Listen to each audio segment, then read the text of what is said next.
Hello and thank you for joining us for another edition of the H&S podcast. As always, I've got Henry with me. Say hello. Hello. And my name is Shaun. Today, as you can see on your screen, we have something planned that is pending the arrival of our co-host or celebrity host, James. He's a bit of an old man, so he might be asleep. So you can see our Origin team Yep. setups. You can see our team of the year setups. We've also got a few headlines to talk about, including the NRL's 18th team. Henry, do you know who the 18th team for the NRL is going to be? No, I actually don't. Okay, yeah, cool. So this just popped up on my feed, and it is the Dargans, a brand new I, club. I do know about them, Yep. and I think I was the one that sent it in the chat. So Yeah, sorry, I so, forgot so that I yeah, discovered them. yeah, the Dargans, mate. Jack Bird, captain coach. Talk is going to be the CEO as well, so that's going to be phenomenal. And I think, yeah. So for those of you who don't know, I should be bringing it up on the screen. Sure, and I look at how professional I am. The Dragons made a boo-boo on their jersey.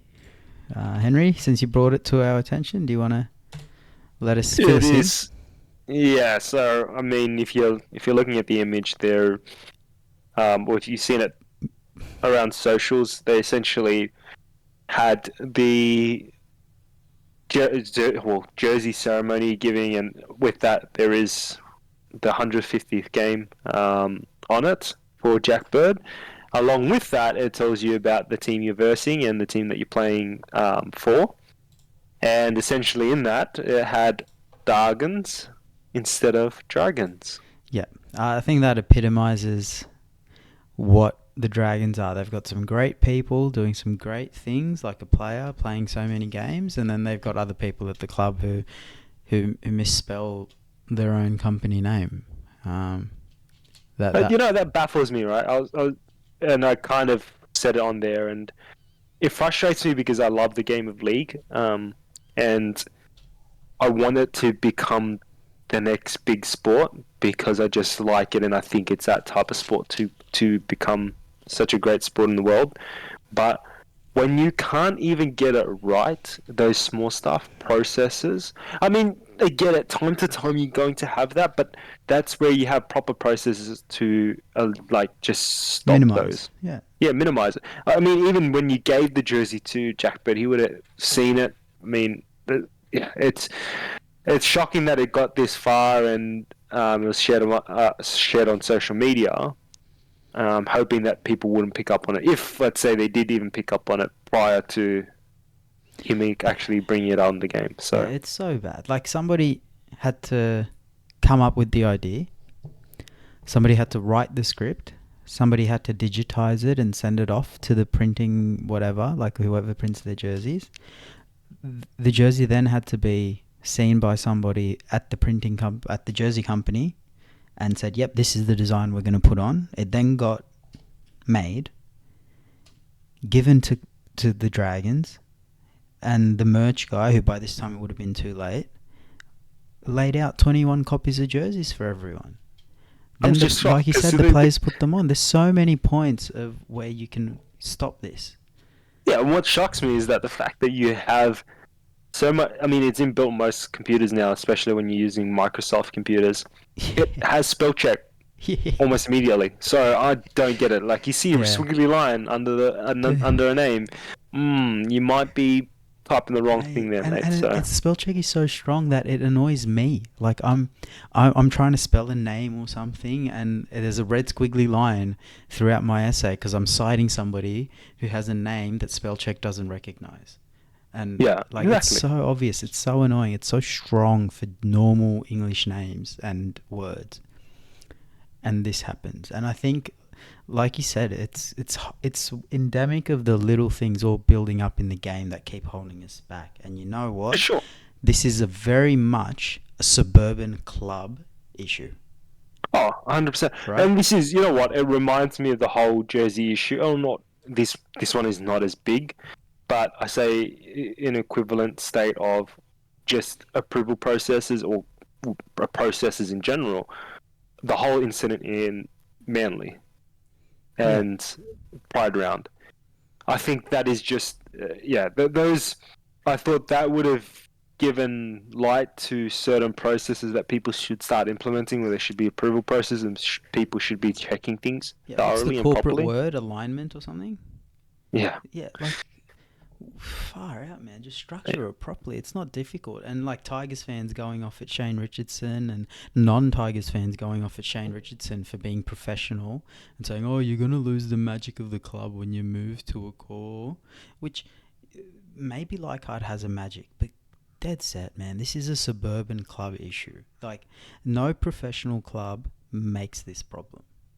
yep, It doesn't happen. 100%. Like, It doesn't. right down from the front desk to the players, everyone would have picked it up and stopped it. Yep. But some clubs just aren't there yet, and a lot of rugby league wants to stay in the dark ages. They want to stay like it was back in the day, and it's like, man, if you want that, then start paying these players $300 a game to play and make them also have a full-time job. Like, that's Well, that's what's frustrating me, right? When I hear people like Gus and I hear people like Andrew Johns, they do have some great points within a lot of their commentating, which I agree with, but just the small things of where the game is at and the growth it needs to go to make sure it is sustainable. And yes, there are some things where I question, this is a physical sport, but I also think, yeah, you can still implement things that can still make it physical, but not subject people to severe injuries or we're not career barbarians ending. anymore. Yeah, exactly, and it grows. Like, it grows with the more information we get. We should be adapting and changing. And you see it. I watch the NFL quite. I follow it quite deeply, and I see a lot of their rules and a lot of things they've been implementing, and it they've got a lot more stringent rules. And same as rugby union, and the game still works, and people still enjoy it. And NFL, for example, is a massive sport, right? So, I mean, I think it grows from there, and that's where I like Freddie's level head when he is talking about these matters. I think Freddie always talks about it in the right way, and those are the things that need to grow as the game grows as well. I mean, that was kind of a long-winded way of But responding it's a to good comment. because you also picked up on the Freddie thing, right? Like, and I've been speaking about it with someone online who's like, pretty tuned in to the safety in the game, and it's like the way Freddie talks is like that's exactly what we mean when we say don't contact the kicker's leg. Some commentators immediately jump to, well, it's a contact sport. It's an accident. It's going to happen. And it's like, they should be able to charge down the ball. And it's like, we're not saying they shouldn't be. That's not what we said. We said they should do it in a way that doesn't break somebody's leg.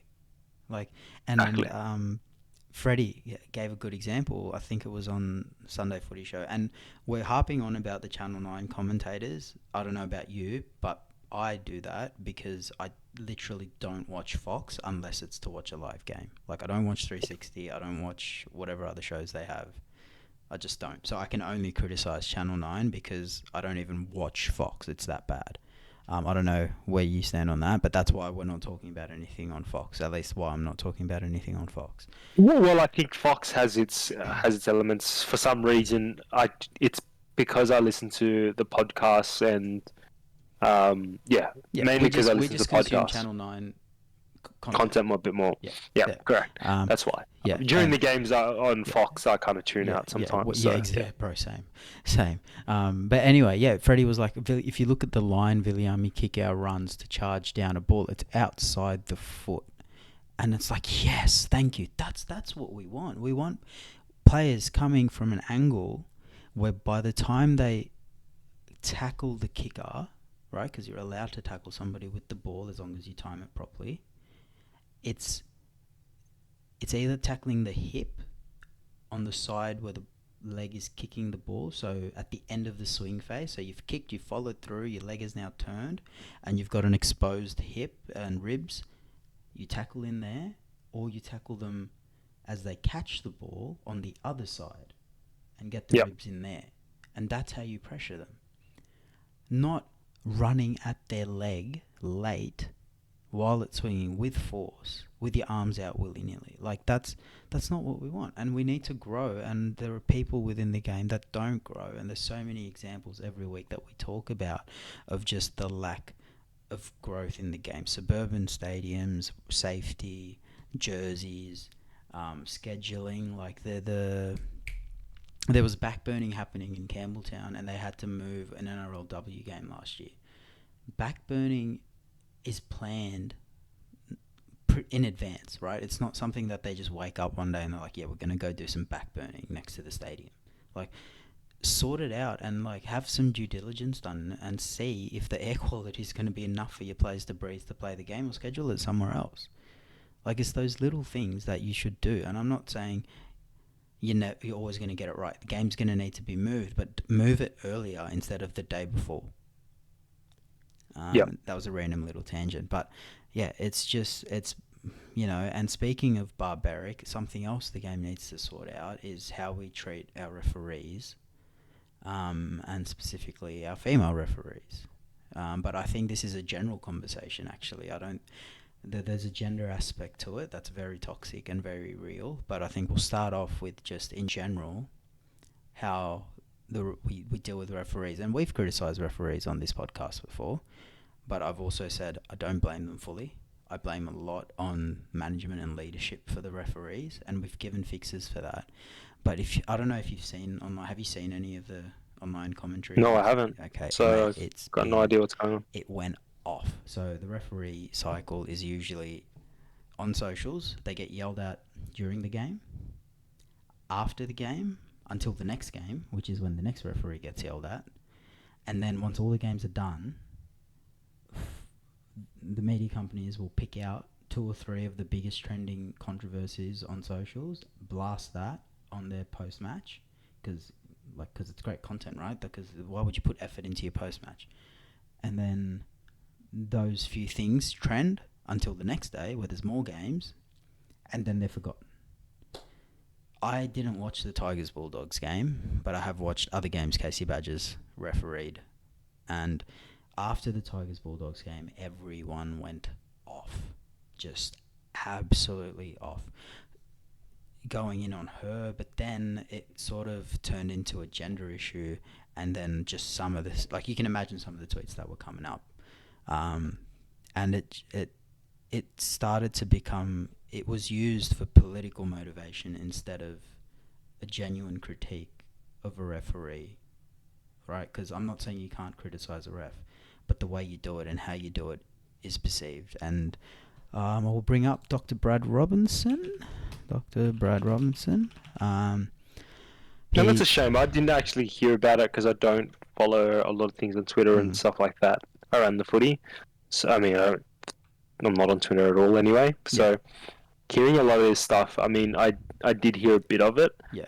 I mean, just but look I didn't know. Just look at the comments on like an Instagram post or Facebook post. I know you're probably not that deep into it. Like you're probably not clicking into the comments, but yeah, it's all there if you're curious, if you want to see what I'm speaking about. But like Brad Robinson had a tweet. If you're being critical of today's officiating, consider if there is any chance that the official's gender is influencing your thinking in any way.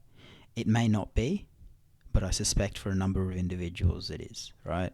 And I think that's a fair assessment of what was happening. My response to that, to him, was I think it's layered, right? To those, there are people who are disappointed with refereeing in general. There are people who hate refs no matter what. Like you've met those people who just blame the refs regardless of anything. Yep. And then there's the minority who are sexist. Maybe not minority, but definitely not more than 50%. I think we can say that. Who are sexist, but very vocal, right? So they're not the majority, I don't think. I don't have the data on it, but they just keep posting and posting and posting. But what that means is there's now a 4th category of people who don't actually watch the games closely. And I've already admitted I didn't watch this game, but I'm just not influenced by these people. But who don't watch the games proper closely, but they see all these posts and all these comments and all these Reddit threads showing them what they think are mistakes made by female referees more than they show male referees, right? Because it's constant. Casey Badgers criticism lasted a lot longer than I've seen almost any other ref's criticism. The only criticism that lasted this long for me was before a game, and it's when Ashley Klein was booked to referee the grand final, I think 2 years ago. But that was before the game. He had a bad run, and it wasn't this vitriolic. Like, it wasn't this bad. And it's a bit of a... I think there was discussions about she should be dropped and that sort of stuff.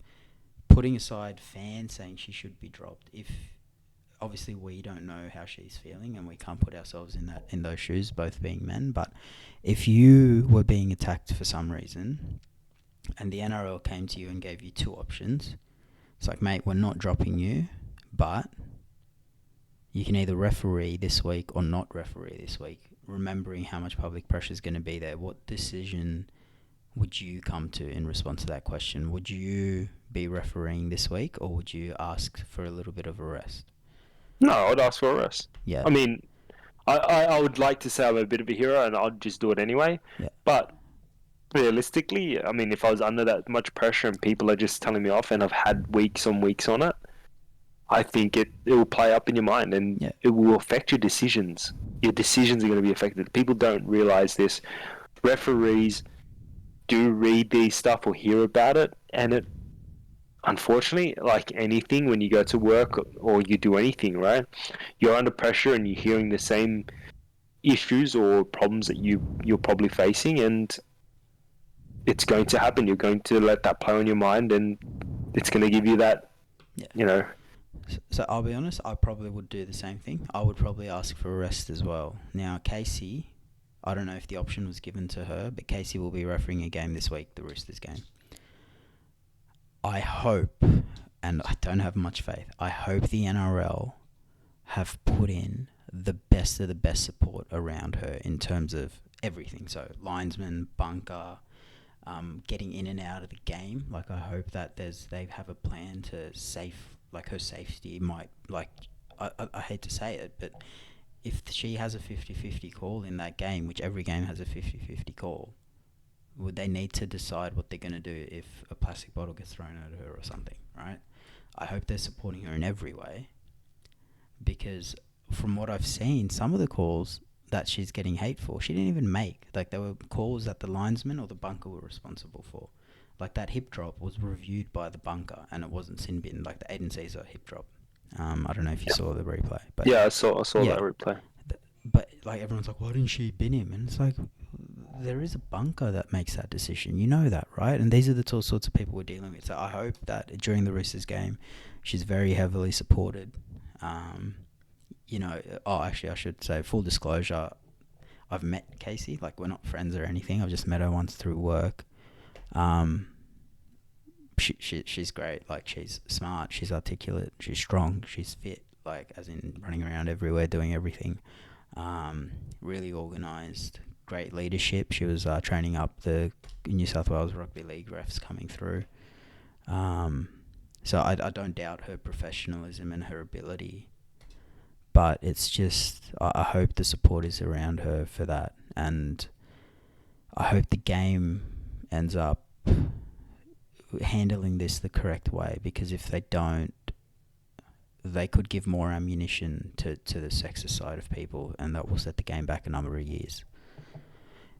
100%. I think, she's a lot braver than I am if she goes out to that game, and I hope she does, and I hope, like you said, the NRL back her, because I think it's important for the game to keep moving forward, and we need people like her, brave people like her, who are stepping into a very heavily male-dominant sport, and especially being the male side of it, so not NRLW, but NRL itself, where it's the male side. It can be daunting, and it's been years of dominance with males being the referees, and having females come in the last couple of years. It's a tough task, and like you said, those sexist people who, unfortunately, it seems like a large number. And when I say a large number, I don't mean all the fans, but I still think it's a large number. If it's more than 10%, I think that's a large number of individuals are, using Origin that gets 4 sex million card. viewers. If 10% of those are sexist, that's what, 400,000 people?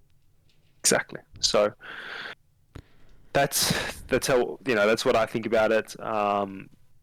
Yeah, it's terrible to hear. I didn't know. I actually didn't know about it. Didn't hear about it. But that's just because I haven't been around the socials around it lately. So Yeah, and I can attest to that. Henry is shocking.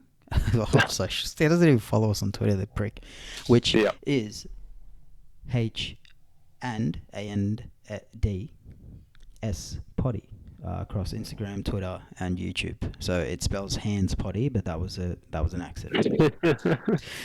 yes, But yeah, no, and it loops around back to, I think, going back to our first topic, which is the game needs to progress and it needs to grow and it needs to professionalize, and there's so many different aspects to it. And I just hope that this is an aspect the game actually gets right. I think to just sign that off that topic pretty quickly. I wasn't sure if we should cover it, but I think it's a disservice not to cover it, especially I know the way we're going to cover it. So I think that was important that we do that. Not that we have any listeners, but that's okay. Moving on though, we did mention Aiden Caesar's hip drop. Not a serious injury from there. I don't think there's any surgery there, but there is an injury crisis in the NRL at the moment. NRL physio actually tweeted a picture that I think got picked up by ABC Sport. Why the hell is he not popping up, mate? You got to get bigger. Mate. You're not coming up in my search when I type in NRLP. That's not good. That's maybe because it's... I don't follow him because I don't want him to think. I want him to share us. Anyway, he tweeted out a picture. He put his long-term injury 13 together, and there's enough injured people where I replied to him with a second team. So just taking these names, right? Long term, so he's done 4 weeks or more. Kalen Ponga, Ryan Pappenhausen on the wing, Herbie Farnworth and Clint Gutherson in the centres. The other wing is Hamiso Tabuai-Fidow. Mitch Moses is the 5'8". Adam Reynolds is the halfback. Tom Flegler is prop number 1. Jamal Fogarty is the hooker. Prop number 2 is Tino. The back row is Tyson Frizzell, Tom Gilbert, Cameron Murray. I've just linked it in the Discord if you want to click that link and see the names so you don't have to remember them. Luke Metcalf is the bench. Muradini Corey, Tavita Totola, Corey Horsburgh. My response to that, and I tried to keep some longer term injuries as well. Tom Chester fullback, Campbell Graham and Rapana on the wing, Labert and Billy Smith in the centres, Dewey and Pez at the halves, Cohen Hess and Jermaine Tenor-Brown the front row, Chanel Harris-Tavita at hooker, Scott Sorensen and Zach Hosking in the back row with Ryan Sutton at lock. I've got Chanel Harris-Tavita twice, which means I messed up, but that's okay. Jazz Tavaga, Tepai Marawa and Ofahiki Ogden to round out the team. That is huge. that is big. I mean, when we say big, a lot of these aren't just players who you don't know much information on. Some of these guys are superstars. Yeah. Kalen Ponga, Mitchell Moses, you got the King, Gutho, you got Murray. So these are big names. Jamal Fogarty. These aren't small players these are that don't play. If they play every game, potential MVPs for their club. Ponga, Fogarty, Murray probably get MVP for their club. Yep. Moses probably gets MVP for his club. Adam Reynolds gets MVP for his club, in my opinion. Yeah, and potentials are there too, like Herbie, Ryan Pappenhausen, Hammer. So yeah, it's a bit of a crisis. My question to you from this, because it's hard to go through every injury when we're not an injury podcast, is does the NRL need to expand its squads?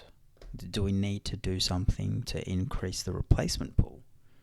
Because we're not going to go into our injury, why the injuries happen and how we lessen that. But 100%. Like 100%. I think we should, and I think the big thing here, and it might be a bit of a tangent before you even answer, I think we need to fix up the whole reserve aspect as well. The game's gone faster.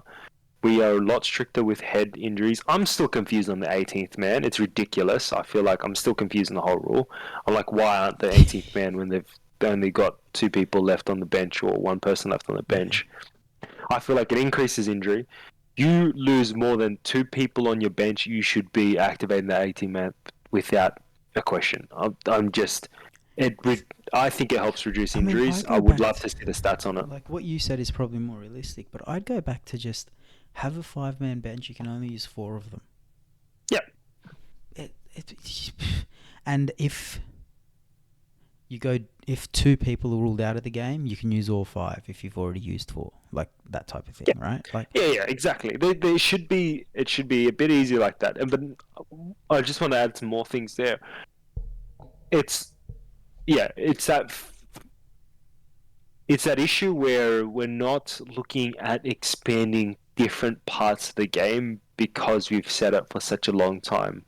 Where it's that having 4 reserves.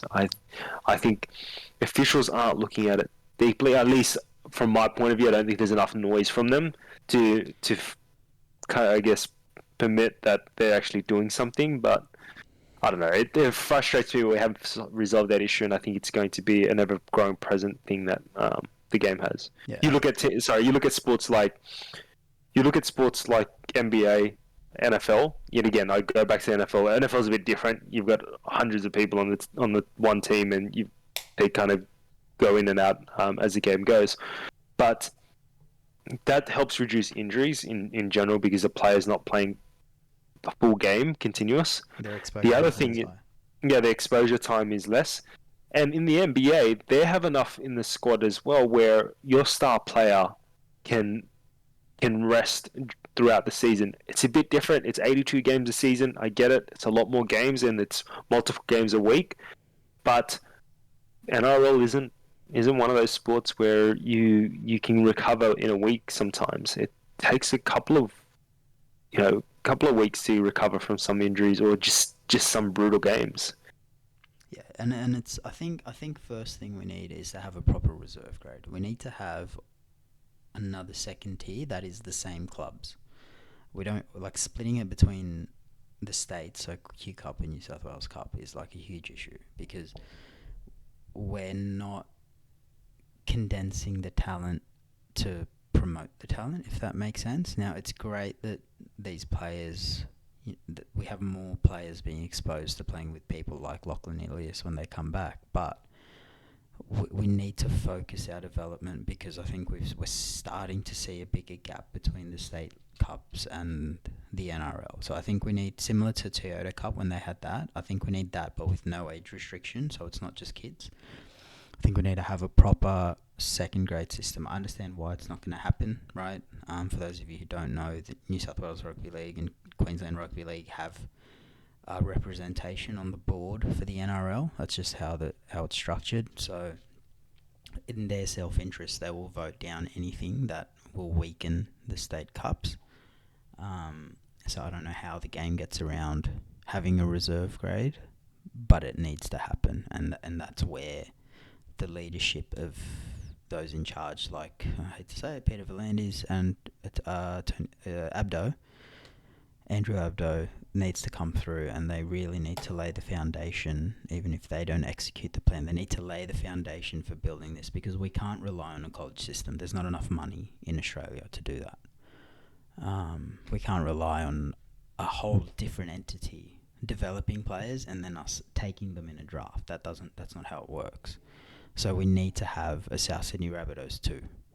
And that would be how I go about it. That means you expand immediately to 34 full-time players because 17 times 2.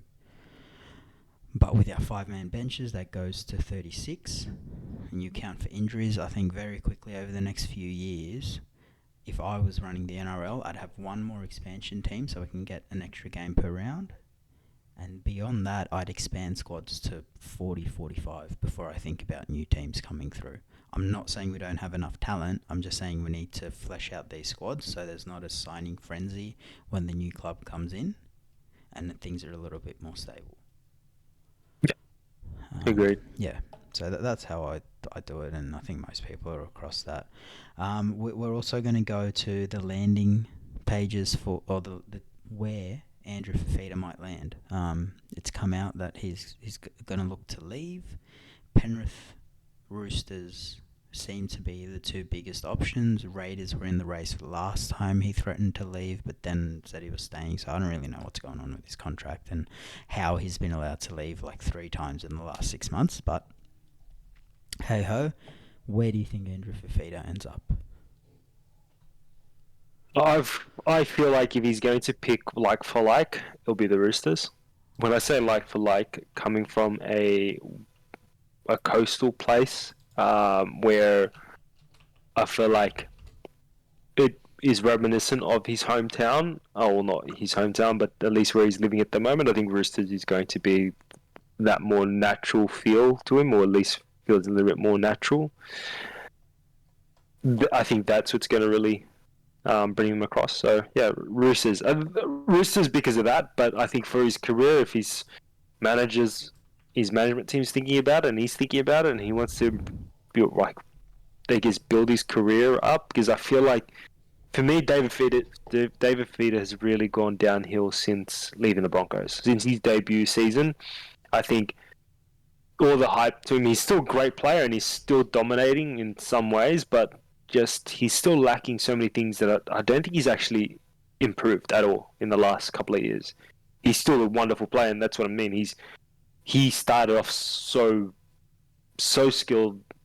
I think at a very high peak, but he hasn't been able to go past that peak yet. And so for his career, I think he should go to the Panthers. And I hope he does get there. And as much as I don't want him to, I think he should. One of the biggest things that I see with him is if he's not in a team that is structured enough and stable enough to play him for 80 minutes, that's a huge red flag. So I think he does need to leave. And I think you hit the nail on the head where it's like Penrith is the type of club that will put him in on an edge for 80 minutes. Right, just go there, do it, and there's not going to be too much desperation from the club to try and change things. Right, he's not going to be moved to centre. Do you remember that? Yeah, that's ridiculous. Like, what's going on there? You've got you've got somebody who could easily be the best back rower in the comp, and you move him to centre. Like, what the? Yeah. And you're paying him a lot of money, so like, you don't experiment with him. So like, and it made me sick to say this, but I would take a pay cut, and when you're talking David Fafita, that's like a $300,000 pay cut, 350 maybe 450, who knows, to win a comp with Penrith, and then I'd go chase the money again. If it was me in that position, I'd want one ring and leave. Yeah. I'm not so arrogant that I think, nah, man, I just stay to win and to like, no. Money is important. His career is short. Get the ring, get out, go somewhere else. Just like KD. I don't know if he stayed, but he got his ring, didn't he? Right, Henry? Please. No, he did a couple of years on it, but yes. But did he get a ring? Then does he want to be recognised like KD, where he can only win it when he gets brought into a big franchise team already? So they were already big. KD, but if I'm David Fafita, you don't care about that. You just want to. I don't care. I just want the ring, and he's so good. I would be so good that like I'm gonna play Origin no matter what team I'm in anyway. Yeah. Like there's a chance he plays 80 in Origin while not playing 80 at club level, and I think that's hilarious. Yeah. Were you about to say something? No. I think you were about to answer it there anyway. So yeah. Yeah, but I mean the Roosters' money is very, very difficult to say no to. The fact that they can offer him $3.4 million a season is ridiculous. Yes. Yeah. The screenshot's on for everyone watching on YouTube, so they should know what I'm referring to. But that was funny. Yeah, that was very funny. Look, we're gonna move into a different segment, and I just cooked the transition. So, for everyone who's been here, we've gone for 34 minutes. It's a bit shorter than our other podcast, but have no fear, there is something just over the horizon coming from us. So wait till tomorrow, and there will be another episode from us. It's going to be our team of the year in a draft system. We're also going to do our Origin teams, maybe in a draft system. We'll see how we go, but we'll also give you a consensus on who we want in the team. We're going to cover the women's Origin. It's going to be a really fun podcast. One we're really looking forward to. Hopefully, we can get James on the line. But in terms of the week that was, that's it from us. I hope you have a great day, great night, whenever you're listening to this, great morning. And thank you for listening. Awesome. See you, everyone.